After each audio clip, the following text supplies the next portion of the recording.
Сәлем менен құрметті тыңдармандарым. Видеоның соңына дейін көріп, лайк басып тіркеліп отырыңыздар. Ағайынның тойы. Мұрат Кенжебаев. Мақсаттың баласы қыз алып келіпті түнде, деп бастады таңғы шай үстінде қызым кемпір шалына қарап. Өздері ілде байлап әрең күн көріп жүргенде тойды қалай бермекші екен? Не малы жоқ, не қомақты қаржысы жоқ. Мына ұшынып тұрған заманда той беруде оңай емес-ау. Баяғыдай емес, дастарханның әр жеріне тары талқан мен қант секерді шашып тастап, шайды тарта беретін. Қазір дастарханның тағамнан майысып тұрғанда, жұрттың көңілінен шыға алсаң, олжа. Осы күні еркегім бар, қатыным бар, барған жерінің дастарханын сынап, жеген тамағын айтатын болған. Әйтеуір әкелген қыз, кән ішкен жақтық екен. Ол жақ қалмау сұрамайды деп естіп едім, деп бір қайырды да сөзін жалғады. Мақсаттың да әлі жармес, қашан көрсен арақ сұрап тіленіп жүреді. Жасы 50-ден асты. Қызы тұрмыста, біреудің дардай құдасы деген аты бар. Ал ол болса, екі адамның басы қосылған жерде аузы былшырап, мас болып жүреді. Сідік ішкір балаларға жаман үлгі көрсетіп, тойды қалай берер екен, көрейік. Қызының да тауып барған жері ортан қол біреу. Құдасы тойды көтереді деп айту қиын-ау, деп ұзаққа кеткелі жатыр еді. Шомақ шал, әй, сен не, таң атпай тынтып отырсың, ұл отыр, келін отыр, сен болсан, аузын жалп-жалп етіп, өсек айтып отырсың. Менің ағайыным туралы сен солай деп отырсың. Басқа жұрт не демейді? Ой, миғұла, алжып кеттің бе? Сені тыңдап отырған мына бала мен келін не тәрбие алады? Өйтіп біреудің абыройын төкпе. Оттай бермей шайынды іште, сандығында сақтаулы мата жаулығынды дайында. О заманда бұл заман, құда той көтереді деген не сөз? Құда құдалығын біліп, бас мүжіп, батасын беріп төрде отырады, көңілінен шыққанын жаздырады. Сен бала, деп ұлына қарап, ана қоңыр ісекті дайында. Той болатын болса, ол сорлының кеңеске сояр, қойы да жоқ қой, деп шайдың батасын қайырғалы жатқан еді. Ұлы, әке, қоңыр ісек тым көптеу емес пе? Ол тайыншадай ғой, ол ағайын бергеннің қадірін білер мекен өзі, деп күмілжіді. Өзінше кісі боп қалғанын көрсетпек болған. Шомақ шал ұлына едірейе қарап, ал, онда берме сол малынды ағайынна, дұрыс. Ертең мен өлгенде мал таппай қаларсың, берме. Сол ісегін арықтамай тұрғанда мені өлтіре сал, пайдаға асып кетсін сол сырты түк, іші боқ дүниян. Дегенде ұлы қызарақтап төмен қарап қалды. Мен өлейін, содан соң қай ағайынмен қалай араласасын өзің білерсің. Әзірге кімге не беруді мен шешем. Түсіндің бе? Ей боқмұрын, деп ұлына қарап еді. Қызарақтап отырған ұлы басын көтерместен, «Я, әке, кешірші, байқамай қалыппын», деді. Боқмұрын деп отырған баласы да 40-қа тақаған жігіт. Шомақ шал онымен қоя қоймады. Кемпіріне қарап, осының бәрі сен сияқты қақпастардың кесірі. Бала шағаның көзінше ауыздарына келгенді оттайсыңдар. Соны бұлар қағып алады. Содан ағайынның арасын алалау басталады. Анау алқаш, одан аулақ жүр, мынау пұлды осыған жақын жүр дегенді де айтасыңдар. Сендерге айтам, ағайын ала болмайды, ағайынның бәрі бір түсте. Ағайын қайғыда да, қуанышта да ағайын. Сен кемпір, бер қара. Ертең мен өлгенде мені ақ арулап, жуындырып, пәктейтін де ағайын болады. Құдам, қайын жұртым, нағашым, жиенім емес ағайыным жуындырады. Сондықтан бірдеңе айтар кезде ауыздарына абай болып сөйлеңдер, деп шайдың батасын қысқа қайырды. Сол шыққаннан екі көше былай тұратын ағайыны Мақсаттың үйіне келеді. Келсе, азын-аулақ адам жиналып қалыпты. Келгендер де тек ұят болмасын деген есеппен кетіп қалуға сылтау таппай тұрған сыңайлы. Басы салбырап, «Ассаляму-алейкумды» көпіртіктей айтып, Мақсат келді қасына. Ізінше оны мұны шаруамен сүрініп, қабынып жүрген Мақсаттың әйелі көрінді. Бұны көріп қалып, сәлем ету рәсімін жасап, бір қапталға қарап күлімсірей, «Ағеке, аяқ асты қуанып қалып жатырмыз. Мына жүгірмек түнде келін әкеліп тұр. Содан қыздар жүгіріп, құда жекжат жүгіріп келіп, қабылып жатырмыз», деді. «Уағалейкумассалям, оң болсын талаптарын, балалар бақытты болсын. Келін айналайын, бақытты бол, өркенің өссін, ұзағынан сүйіндірсін. Келген бала құтты келін болғай», деп бастырмалатып барып сөзін үзді. Мақсаттың әйелі, «Әумин аға, айтқаныңыз келсін», деп жылыстап кетті.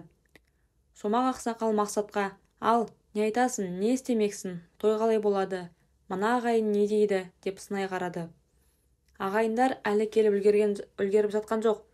Түнде әйел мен қыздардың айтқаны тойханаға меню дейме сондайын бермек. Беташарын да сонда берсе бір құтылады екенбіз. Сол дұрыс болатын шығар. Оның үстіне конюшкенді құдалар тойға түсеміз депті. Ол жақта құдалық, қалың мал, киіт дегенді көп қолай бермейді екен. Неше адам болса да тойға келеді екен деп шашыраңқы сөзбен үзіп жұлып. Дұрыс, не болса да баланың саған қарағанда басы жасайды екен. Әйтеуір қалмал жағынан жеңілеткен екен. Енді мені тыңда. Біріншіден, сен арақ дегенді аузын алушы болма. Ең болмаса, мына тойында абыроймен атқарып, келген жаңа құдаларды риза қылып аттандырайық. Тойханада бет ашады дегенді айтпа. Әкесінің аруағы бар, келінің бетін үйде аш. Мал сойып қан шығар. Кеңес жасаймыз. Ақшанды білмеймін, кеңеске сояр малды қазір біздің балалық келеді. Келінің аяғының астында төсейтін ақ терін де табармыз. Дастарханына қоятын тағамға ақшаны ағайын бүгінен бастап әкеледі. Өзім тапсырып қоям деп анадай жерде төбе көрсетуге келген 4-5 ағайынды шақырып алды. Ассалаумағалейкумге салып олар да қасына үйіріле қалды. Амансыздар ма? Үй іші бала шағаларын аман ба? Той құтты болсын баршамызға да. Немене ана жерде қашатын киік құсап едірейіп тұрсыңдар? Төбе көрсеттік болды деп сіз кетейін тұрсыңдар ма? Солай ма? Мақсаттың емес, байшы кештеу, бастықсымақ біреу болғанда бәрін басқаша жасайсыңдар ғой, солай ма? Деп қатқылдау үн қатты. Қасында тұрған әр жерден, ой шөмеке, о не дегенін? Қой жоқ олай емес, сіз арқайын мәкеммен сөйлесіп алсын дедік, деп замырай жөнелді. Жә, болды. Бөрідей шуламай тұра тұрыңдар. Айтпасандар да сынайларынды сезіп тұрмын. Енді былай болсын. Сағат 2-ге осы үйге кеңес болады.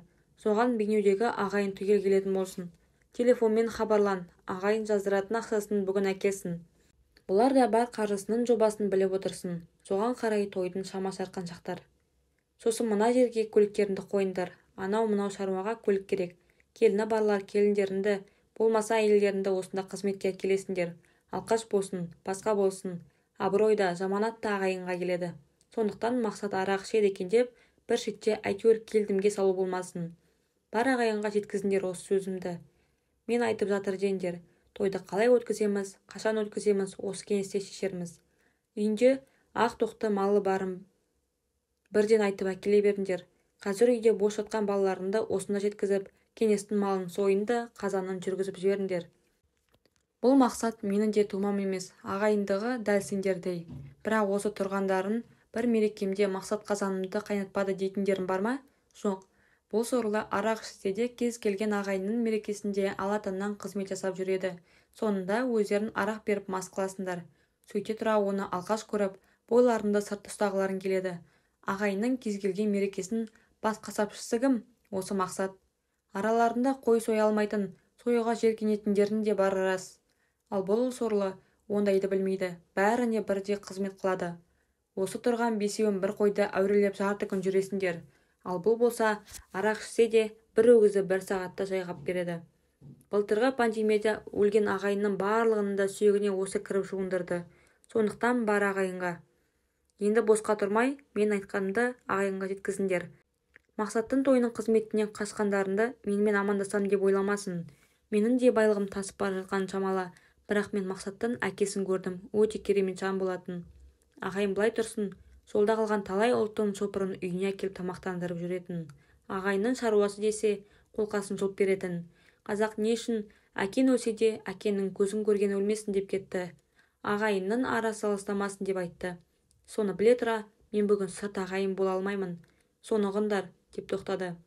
Әзірше осы шешімге тоқталған 4-5 ағайын жан-жаққа бөлінді де бірден телефондарына жармасты. Шомақ іштен шыққан құдалармен амандасып, хал-ахуал сұрасып тұрғанда Мақсаттың әйелі шығып, «Ақеке, шай бар іште», саналап демдеп қойды. Құдаларды ертіп ішке кіріп шай ішіңіздер деп ізет білдірді. Рахмет қарағым, бұйырған шай қашпас. Шаруаларды бірыңғай қылайық, сосын да үлгерерміз. Маған алаң болма, жұмысыңды істей бер, деп ризашылығын берді де Мақсаттың ауласын аралай бастады. Күз деген аты болмаса, қазан айының ортасы болса да, табиғат тамылжып, жанға жайлы болып тұр. Жалпы биыл көктемде жаңбыр көп болды ма, әлде шынымен Байқоңырдан орыстың ракетасы ұшпағаннан ба, шаңды дауыл сирексіді. Мақсаттың ауласында қаз-қатар ретімен егілген жеміс ағаштары әдемі болып көрінеді екен. Суға қанық па, әлде табиғаттан ба, жапырақтар өнін жоғалтпапты. Алқаш десек те, қолы шебер-ау жарты мидың, деп езуіне келіп қалған ризалық күлкіні жинап алды. Осы кезде жас та болса ағайынның ұйытқысы болып жүрген Қанағат етті. Қанағат 50-ден асқан кәсіпкер пысық жігіт, шоқтан бар жасап, өзін жасаған жігіттердің біреуі. Соңғы кезде ағайынның той мерекесін үйіріп алып кетіп жүр. Сол Қанағат келді де: «Ассалаумағалейкум аға, күлі қуатты барсың ба? Жақсысың ба аға?» деп жарқылдай амандасты. Қанағатжан, келдің бе? Шүкір, аманшылық. 80-ге жасымыз келген соң ештеңеге көңіліміз толмай бір нәрсе айтқан боламыз. Онымыз ұрысқанда естілей ме білмеймін, біреулер жаман көзмен қарайды, деп кеңкілдей күлді. Ой аға, 80-ге келсең де әлі де бір-екі кемпірді қартайтар жағдайым бар ғой. Ал аға, ағайынның тойы құтты болсын, басын бастап та жіберді деп естідім. Нәтижесі де көріне бастады әне, деп аулаға әзілдесіп, жағаласып кіріп келе жатқан жас үйленген бір-екі жұпты көрсетті. Бұлар жаңағы 4-5 ағайынның тапсыруымен келіп жатқан бала келіндер еді. Келіндер жағы жарасымды қазақы нақышпен киінсе де, қызметке жүріп тұруларына кедергі болмастай киімдерін кие келген екен. Жас жігіттер жағы: «Ассалаумағалейкум ата, ассалаумағалейкум аға» деп бұл екеуіне жамырай амандасып, сондағы келіндер сәлемдерін салып ішке қарай өтіп кетті. «Уағалейкумассалам, амансыңдар ма? Ал тойларын оннан болғай балаларым. Той сендердікі, ағайынға аянбай қызмет қыл. Сонында тойханаға билеп көңіл көтересіңдер. Дұрыс қызметке сай, мына үкіметтің киімін киіп келгендердің дұрыс болған. Малдың алды келе бастады. Соған қарандар, қазан ошақ құратын, үлкен темір ағаш үй орнататын жерді де дайындай беріңдер. Рахмет балаларым», деп оларға рұқсатын беріп болғанда, бағанадан телефонмен жағаласып тұрған Қанағат сөзін бастады. «Аға, міне келісіп те қойдым. Тойға тігетін үлкен үйді, өзіміздің қазан табақтарды, ошақ титанымен қазір әкеледі. 140 мыңға бір жерге өгізше бар екен. Тойға союға жарайтын семіз екен. Иесі 160 деп отырған жерінен түсіртіп отырмын. Ертең таңертең жігіттер алып келеді. Қазір ағайын жинаса түскен ақшадан жартылай болса да төлемесек айырылып қаламыз», деп бір тоқтады. «Қанағат, қалған шаруаны өзін реттей бересің, істің жөнін білесің ғой. Бастысы ағайын түгел жиналсын. Абырой бәрімізге ортақ», деп нағыздаңқырап айтты. «Я аға, оған сөз бар ма? Реттерміз, ысқыртып жұмсап, шыңғыртып, боқтап жұмсаймын ғой. Аға, былай ғой, таза құдалар тойға түсуге келеді дейді. Оларды Мәкеннің өз үйіне түсірген ұят болар. Қонақ күтетін үй дайындайын ба? Сонау Ганюшкиннен келген құдаларды палаткіден жасалған ағаш үйге қондырғанымыз жараспас. Қорбаласып жатқан мына жерден оңашалау күтсе қайтеді? Мына әрі ағайын әрі көршісі Нәсіпбайдың үйін қолай көріп отырмын. Үйі де кең, жинақы, таза салынған, бір жағынан тойы болып жатқан үйге жақын. Сол жағын Нәсіпбайға ептеп айтып көріп едім, қарсы болмады. Қарсы болмақ былай тұрсын, қонағасы малды өзім шығарам деп отыр. Осынысымыз қалай аға?» деп сұрады. Дұрыс. Ондай болса қане, қабымыз да, сабымыз да өзімізден болар еді. Нәсіпбайда немен жібіттің? Сөзді әбден пісірдің бе? Ертең пәлен пәштуан деп тұрмасын. Ана бір кетіп қалған келінін сен әкеліп берді деп естіп едім. Онысы қалай болды? Деп шомақ шал Қанағатқа бажайлай қарады. Иә, бала мен келін ұрсып қалған ғой. Бала еркектікке салып шапалақпен тартып жіберген. Оны естіген келіннің шешесі құдағи аузынан ақ ит кіріп көк ит шығып келіп, келінді алып кеткен. Нәсіпбай інісі, баласы, әйелімен барған екен, кешірім сұрап, құдағай көкбеттеніп қуып шығыпты. Сосын маған айтып еді ғой, не істеймін? Араларында 2 сәби бала бар. Бала ерегісіп ішіп кете ме? Ана 2 немере өгейсіп кетсе қайтем? Дегесін барғаным ғой. Нәсіпбай мен баласын ертіп алып бардым. Ол құдағиды танимын ғой. Барғаннан айтқаным. Біз келінді алғалы келген жоқпыз, баламызға рұқсат сұрай келдік. Сіздер келінді бермейміз деп отыр екенсіңдер, онда баламызға рұқсат беріңдер, үйлендірейік. Алименттен қашпаймыз, 2 баланың бойында біздің қан болса түбінде табар әкесін. Артық кем жеріміз болса кешірерсіңдер. Ажырасып жатқан адам аз ба? Соның бірі болар. Үйлендірсек мүмкін осы жолы бағы жанып кетер. Кім білсін деп едім, құдағиға қарап. Ал жеттің арманына, отыр енді қайтып келген қызынды 2 күшігімен асырап. Кімнің несі кетеді? Біз муаздақ боламыз. Ой, аузынан ақ ит кіріп көк ит шыққан жетесіз албасты, деп қыздың әкесі әйелін тықсыра бастағаннан ақ мен баланы түртіп қалып, келіннің бөлмесін ымдадым. Оның есіктің ар жағынан баспалап тың-тыңдап тұрғанын ішім сезіп отырған. Сонымен 10 минуттан соң бала келінді жетектеп шықтық. Біз ажыраспаймыз, үлкендер, кешіріңіздер деп келін сәлемін етіп алдымызда тұрды ғой. Сол ғой бар әңгіме. Негізі құдағайдан шыққан бәле. Сол қызын бөлек шығарғысы келіп жүрген бала мен келін бір-біріне үзіліп тұр. Құдағай, біз қайта-қайта алдына барып иіле берсек, қызымды бөлек шығарын дегісі келген шамасы. Менің сөздерімнен соң сасып қалған. Кешірім емес, баланды үйлендіруге рұқсат сұрағасын. Бар әңгіме осы аға, деп темекісін тұтатты. Балам, оның бір жөн іс болған екен. Риза болып отырмын өзіне. Қызын алдым деп бұға берсен, сұға беретін құдалар да болатыны рас. Өкінішке қарай.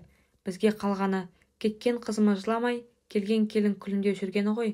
Содан айырмасын Құдай, деп шомақшал сөзін тұйықтай тұрғанда өз баласы келді қасына. Қанағат аға, ассалаумағалейкум, келіндеріңіз құтты болсын. Әке, малда келдім, не істейік, соя берейік пе, деп әкесіне қарады.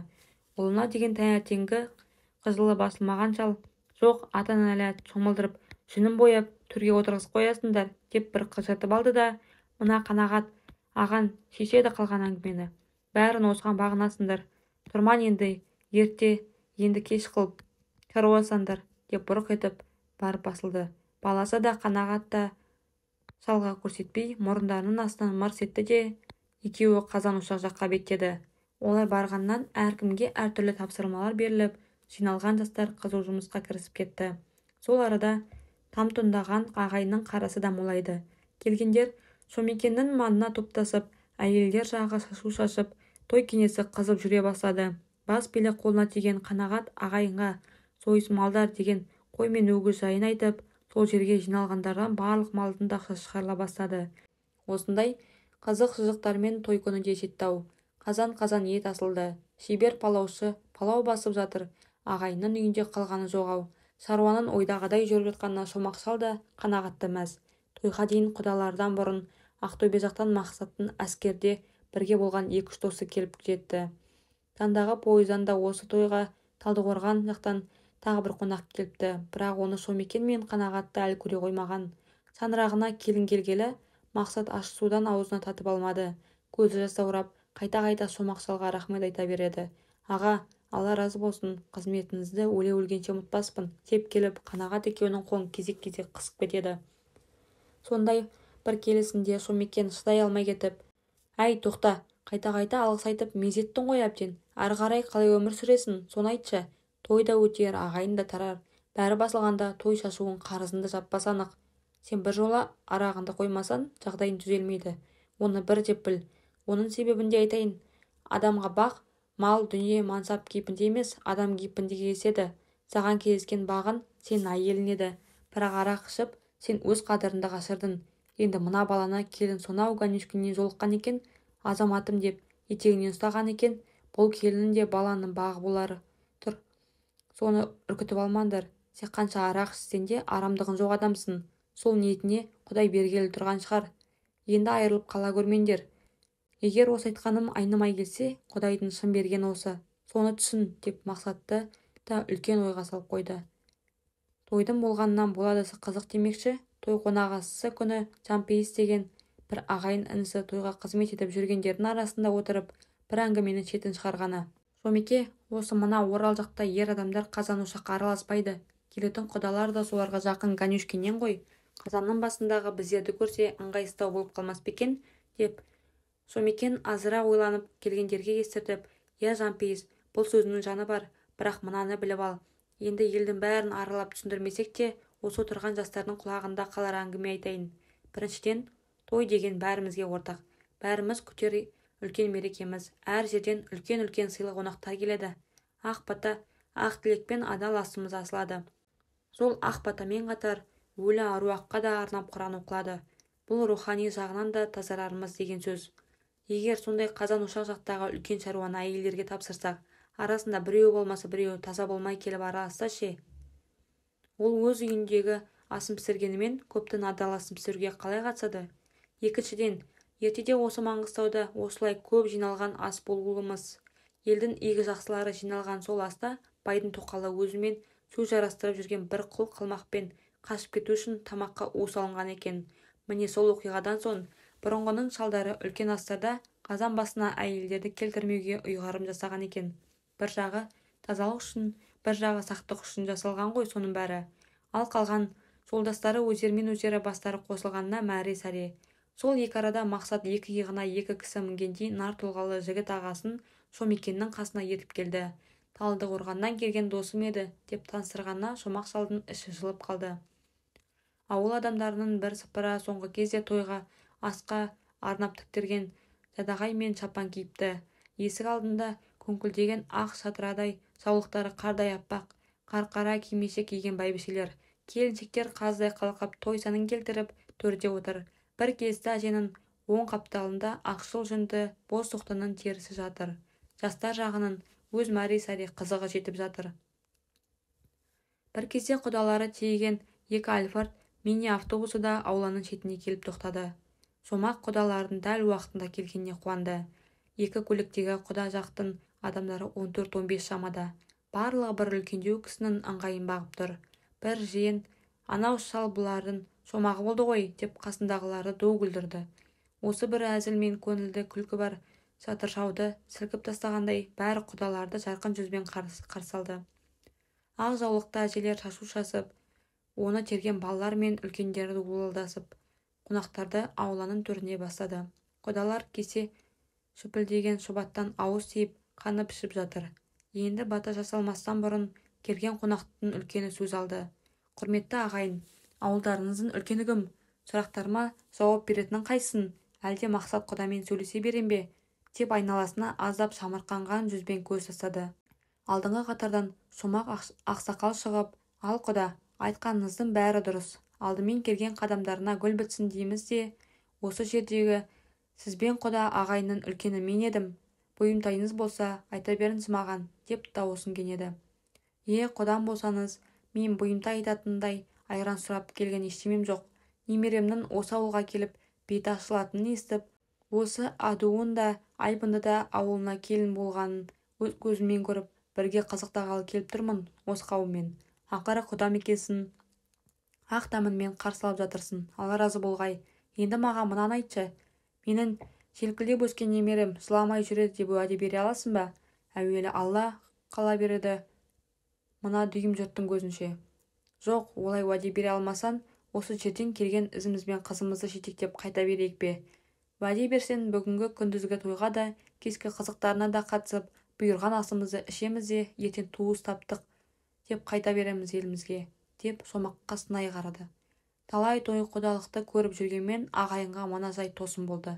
Шомекен де аз ойланып алып, ал құда, уәде Құдайдың бір аты деген, бұл жерде талқылап бас ауыртпайық, бірақ мына алдыңызда тұрған әйел адамдардың, әсіресе келіндерімнің жүзінен адам айырылық күйзеліс, жылау, уайым көріп тұрсаңыз, қыздарыңызды қазір-ақ қолыңызға шығарып берем. Бірақ осы жүздері бал болжанып тұрған келіндеріміздің көпшілігі арысы Өскемен, Семейден, берісі Астрахан, Атыраудан жап-жас күнде азаматының етегіне ұстап келген сенің немерендей қыздар еді кезінде. Ал осылардың гүл жайнаған пәк жүздері менің мың уәдемнен артық десем сенесіз бе, жоқ па? Менің бас қайтарым жоқ құда, деп бір тоқтады. Бұл аталы сөзден кейін қонақ құданың да басқалардың да жүзі жылып сала берді. Бәрекелді құда, сөзіңізге тоқтадым. Мына домкультурдың қызметкерлері сияқты киімдеріне қарап, тойға арнайы әкелінген әртістермен екен деп қалып едім. Құдая тоба, осының бәрі келіндеріңіз болса, ендігі жерде менің дей тыныш болар. Бақытты болсын лайымда, айып етпеңіздер. Жат жұрт бөтен ел деп көңіліміз күпті болып келгеніміз рас еді. Ал қолдарыңызды жайындар, мен батамды берейін, деп Конюшкинді құда шын ықыласымен бата берді. Құдалардың үлкендері Несіпбайдың үйіне жайғастырылды. Жастар жағы қыз-келіндер беташар көруге қалып қойды. Асабаның әдемі термесі тапқыр сөздермен жас келіннің беті ашылды. Кешкі той үлкен де дөңгелек әдемі нақышты ою-өрнекті бау басқыры төгілген қазақы шаңырақта өтіп жатыр. Барлық қонақтың бабын табу үшін абыройы ортақ үлкен шаруада үлкендер де қыз-келіндер де барынша қимылдап жүр. Асаба жігіт бүгінгі арақ-шарапсыз тойдың мәні ерекше болсын деп барлық бата-тілек иелерін ортаға шақырғанның өзін өзгеше қылуға күш салуда. Осы әңгімеге тұздық болған ерекше тілек иесіне де кезек келіп жетті. Мақсаттың Талдықорғанның қапалынан келген қонаққа сөз берілді. Ортаға шыққан жігіт Ағасы толқуын басып, көпті аузына қаратып сөзін бастады. Құрметті той қонақтары, мен орталарына сонау жетісу жерінен табиғаты ерекше қапалдан келіп тұрмын. Мен Мақсаттың әскерде бірге болған досымын. Ақтөбелік жолдастардан досымның келін алға жатқанын естіп, досыма жеткенше асықтым. Бұл Мақсат деген азамат мен үшін жай жолдас қана емес, қандас бауырымыз. Түсінік берейін. Біз әскерде арнайы құрылыс бөлімінде болдық. Бір күні мен жоғарыдан оқыс құлап, ауыр жазымға тап болдым. Көмек келіп жеткенше ауыр жарақаттан көп қан жоғалтыппын. Сонда бүкіл полктан қан тобы менімен сәйкес келген адам осы Мақсат. Мен есімнен танып жатқанда дәрігерлер Мақсаттың қанын маған құя берген екен. Сол күннен бері мен Мақсатты қандас бауырым деп есептеймін. Менің қазір алдарыңызда еңге жете болып тұрғаным отбасын құрып, жетіліп, жетісіп, білдей бір фирманың директоры дәрежесіне жеткенім, ұл қызыммен көктеп, немере жиен сүйгенім тек осы Мақсат бауырымның, досымның арқасы. Сол үшін қол соғып қоюларыңызды өтінем. Ал осы адал досымның тойы менің де тойым. Олай болса, өзіме екінші өмір сыйлаған досымның тойына қандай шашу әкелсем деп ойладым.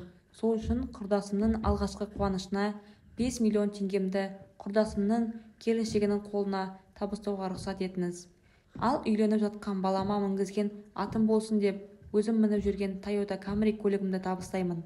Су жаңа болмаса да, досым, уақытында су майын ауыстырып тұрсан, қолымды май қылмай, әлі 10 жыл мінесің.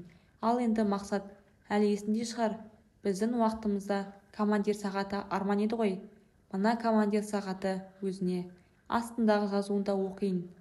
Бауырма бауырдан, тойын тойға ұласын, досым деп. Қапалдық қонақ тілегін айтып біткенде, асабаның өзі 3-5 минуттай сөз таппай тұрып қалды.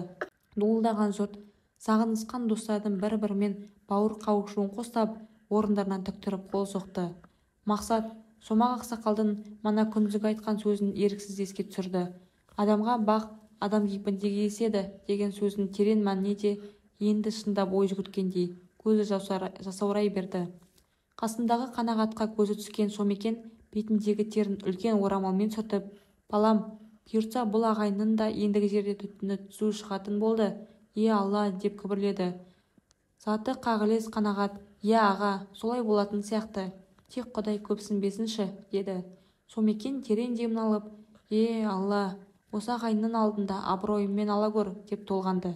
Ағайынның ортасындағы абыройларыңыз бектей берсін, ағайындар.